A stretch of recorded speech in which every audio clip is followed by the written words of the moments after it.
Everyone,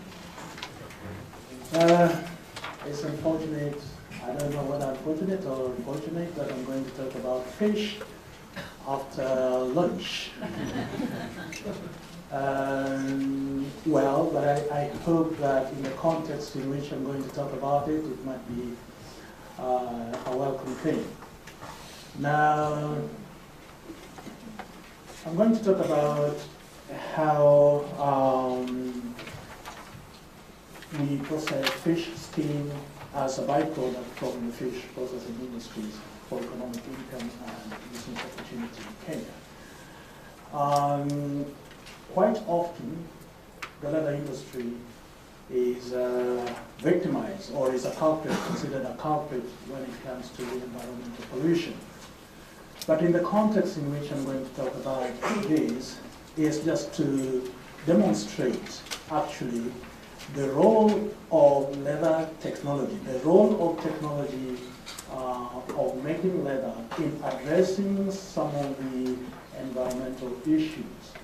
When we address these issues, nobody actually comes forward to complement the leather industry. So no rocket science involved here. It's just about a demonstration on how we can use technology to transform lives and also to address some of the challenges that the industry is always being faced with.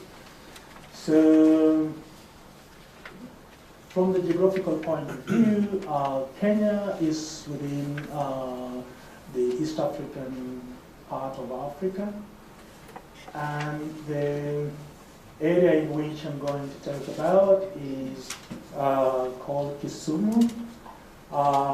Kisumu is a city within the western reach part of Kenya, and Lake Victoria is where actually the fishing takes place. I'm going to talk a little bit more about the activities in Lake Victoria as we proceed. Now, just briefly about our organization. I work for Kenya Industrial Research and Development Institute, usually shortened as KILPI. We are a research institution established in 1979. Basically, our mandate is to carry out research on industrial disciplines. The mission is to be a center of excellence in industrial research, in technology and innovation.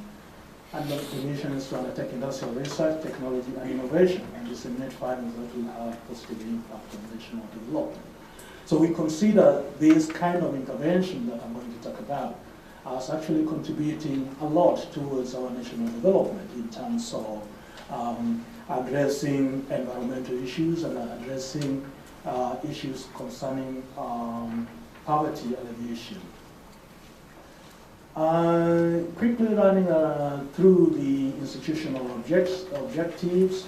One is to enhance the national industrial technology innovation process as a strategy towards rapid socioeconomic development. Also to contribute to the development of sufficient capacity for industrial research. Contribute to the creation of the national wealth through this transfer of efficient technologies that are accessible to micro and small enterprises in Kenya. We work a lot with the small micro enterprises in various capacities through training, capacity building, technology transfer. And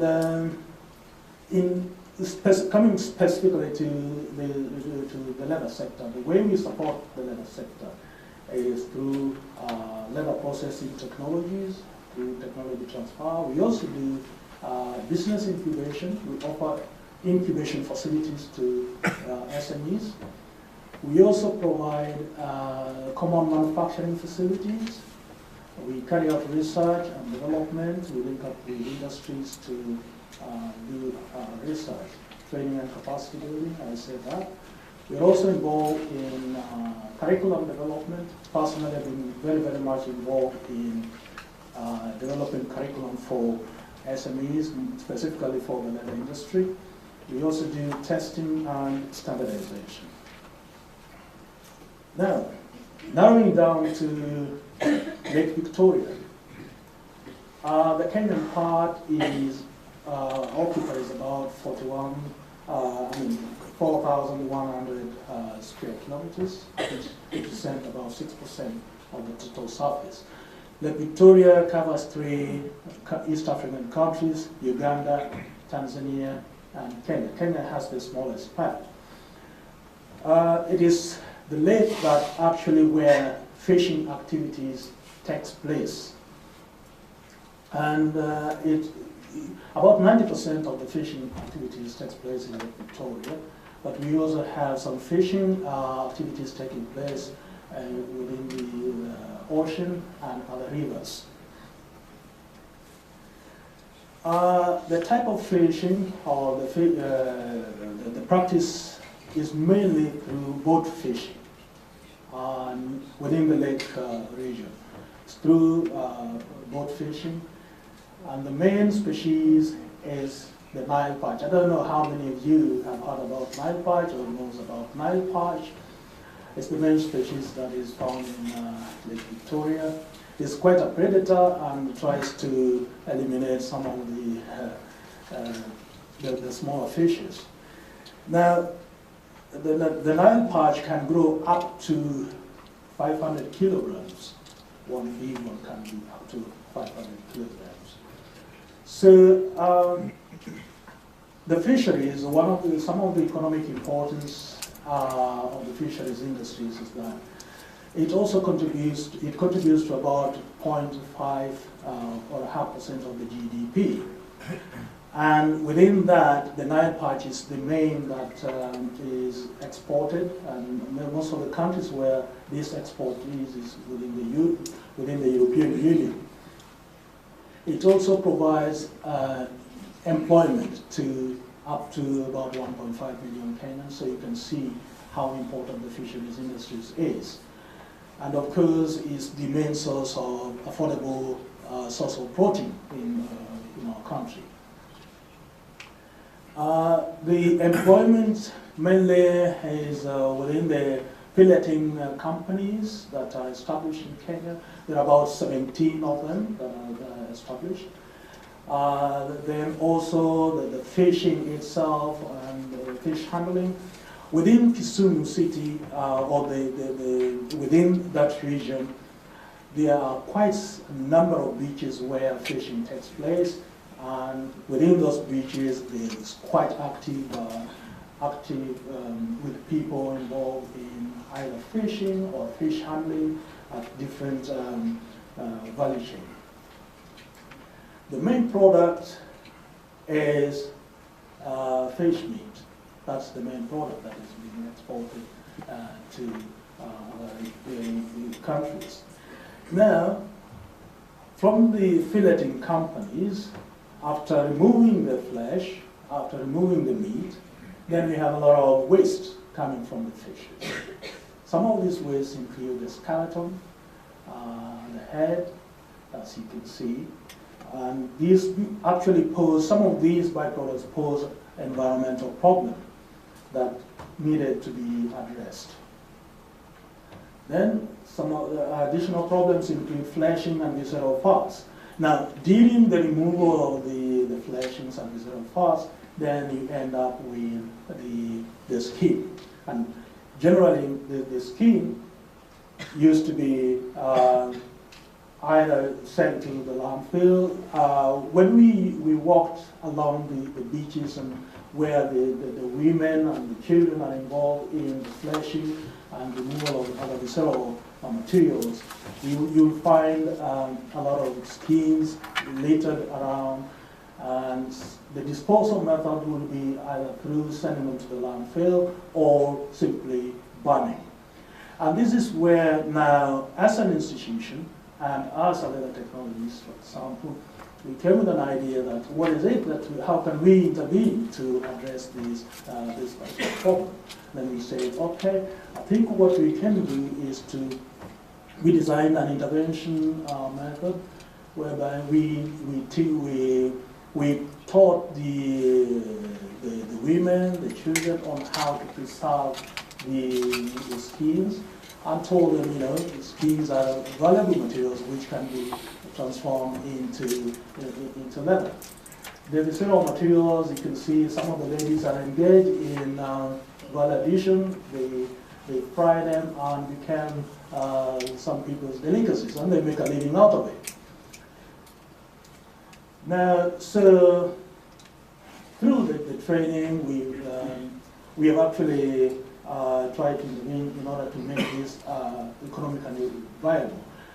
That is me actually engaged in training some of the people. The picture may not be very clear, but those are some of the people that I was training on how to add value to fish skin, turn it into a material that will be useful, so that they can also do it themselves. So the purpose actually was to provide alternative for utilization and of course to address the environmental pollution that we were encountering within the beaches and some of the smaller towns where these communities live. And then we will also look at this could be an opportunity for them to make business. And of course, employment is a big problem in our country, and we found that it is an opportunity for them to actually, for this particular intervention to create employment. So through that, we've been able actually to have people now turning fish skins and finishing to different colors. So basically, the main mode of turning is wet blue, which is the faster way of turning. Then they can finish to different shades. What they do normally sometimes is either they can bring to our institution, then we turn to them, we turn for them, or finish for them, or in most cases we have also tried to encourage the setting up of rural tanneries where they can now do it themselves. After we train them, they can do it themselves, or in most cases sometimes we move to their rural tanneries and help them along the process of tanning so that they come up with a valuable product. Yeah, so in our institution, some of the support we provide to them is we have a manufacturing facility where these people can actually come. If they want to make shoes or they want to make bags, we have the machines which they can hire, and then they make the machines. We also have technicians who can work with them within the facility to help them make their products. Then we also help them in testing their products. So they've been able to make from the fish skin. These are some of the available products that they are able to make for local consumption and for export. To a great surprise, there is a gentleman that I worked with from the very basic to the level where he was able to export his products to America, which was excellent. And he is now on his own, doing his own business, tanning and of course exporting. These are some of the products, the products that you can make from fish. And look at that. This is from America. This is one of the entrepreneurs export to America, and some of the utilization of the fish skin. We use them in the car interior. It looks very, very beautiful. So, as I said, currently they are able to export up to 10,000 tons of finished fish leather.